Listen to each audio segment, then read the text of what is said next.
नमस्कार, आप देख रही हैं नेक्स्ट 9 पॉलिटिकल बाइट। मैं हूं आपके साथ सिराज। चंद्रशेखर आजाद एक बार फिर से यूपी की सियासत में चर्चा में आ गए हैं। दरअसल जिस तरीके से रामपुर की घटना के बाद वो परिवार से मिलने पहुंचे और लगातार इसके बाद से तमाम वो दलित घटनाएं हैं जो दलितों को लेकर अत्याचार होते रहते हैं, उस पर टीका टिप्पणी करते रहते हैं। और ऐसे में एक तरफ मायावती जो कि खामोश नजर आती हैं। ऐसे में बड़ा सवाल यही है कि क्या आने वाले समय में चंद्रशेखर आजाद दलितों के लिए एक बड़ा मसीहे के तौर पर उभर सकते हैं और क्या दलित वोट बैंक अब उनके खाते में जाता हुआ नजर आएगा। और कहीं ना कहीं एक बड़ा सवाल यही है कि क्या आने वाले समय में लोकसभा चुनाव वो इंडिया गठबंधन के साथ मिलकर लड़ेंगे। मेरे साथ इस मुद्दे पर बात करने के लिए अबरार है। अबरार, मेरा पहला सवाल यही रहेगा कि क्या दलितों के पास एक बड़ा विकल्प चंद्रशेखर आजाद के तौर पर मिल चुका है? देखिए, बिल्कुल जो है इस समय विकल्प है चंद्रशेखर आज़ाद दलितों के बीच, क्योंकि मायावती का जो राजनीतिक समर्पण है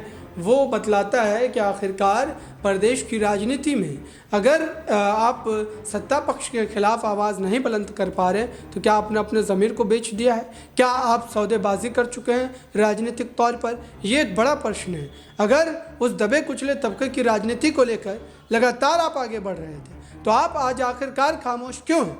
क्यों आपके मुंह पर चुप्पी है? यह एक बड़ा प्रश्न है। लगातार जिस ढंग से हम देख रहे हैं कि प्रदेश की राजनीति में मायावती, अखिलेश यादव, कांग्रेस या अन्य दलों के उन तमाम कामों को लेकर, उन तमाम मुद्दों को लेकर जितनी सक्रियता के साथ अपने पक्ष को रखती है, क्या वो जल्दबाजी या फिर आप कहें वो सक्रियता सत्ता पक्ष के खिलाफ नजर आता है?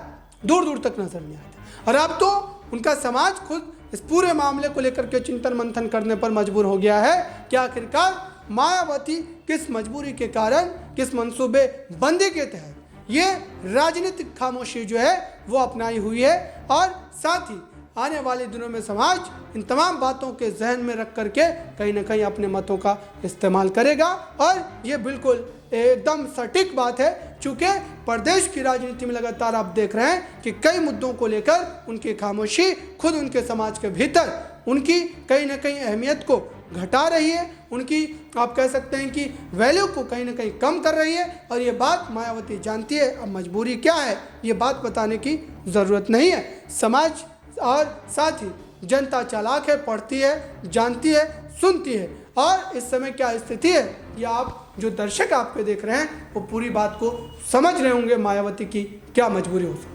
जी बिल्कुल, कहीं ना कहीं मायावती की क्या मजबूरी हो सकती है, क्योंकि जब उन्हीं के सांसद दानिश अली को भरी संसद में गालियों से नवाजा जाता है, उसके बाद अपशब्द कहे जाते हैं, लेकिन मायावती कुछ भी ऐसा कड़ा कदम नहीं लेती। और जो कुछ दिनों बाद जो है दानिश अली को ही पार्टी से निष्कासित कर दिया जाता है। लेकिन क्या अब चंद्रशेखर आजाद मायावती की जगह ले पाएंगे? क्योंकि दलितों के मसीहे के तौर पर लगातार दलितों की बात को आगे बढ़ाते हुए नजर आ रहे हैं। और यूपी की सियासत में लोकसभा चुनाव से पहले इस तरीके से उनका आगे बढ़ना ये साफ तौर पर दर्शाता है कि आने वाले लोकसभा चुनाव में कहीं ना कहीं वो इंडिया गठबंधन से भी रिश्ता जोड़ सकते हैं। कैसे देख रहे हैं आप? देखिए, बिल्कुल इस पूरे मामले को लेकर के स्थिति कहीं ना कहीं बिगड़ सकती है, लेकिन अब देखना होगा कि आने वाले दिनों में जो है वो कितनी सीटों को लेकर के, कितनी बातों को लेकर गठबंधन में जाते हैं। जी बिल्कुल, कहीं ना कहीं अब चंद्रशेखर आजाद जो है वो कह सकते हैं दलितों के लिए एक बड़े नेता के तौर पर उभर चुके हैं। और देखना होगा कि क्या आने वाले समय में वो इंडिया गठबंधन से रिश्ता जोड़ते हैं या फिर नहीं। फिलहाल के लिए इस खबर में इतना ही। देश और दुनिया की तमाम खबरों के लिए बने रहे नेक्स्ट 9 पॉलिटिकल बाइट के साथ।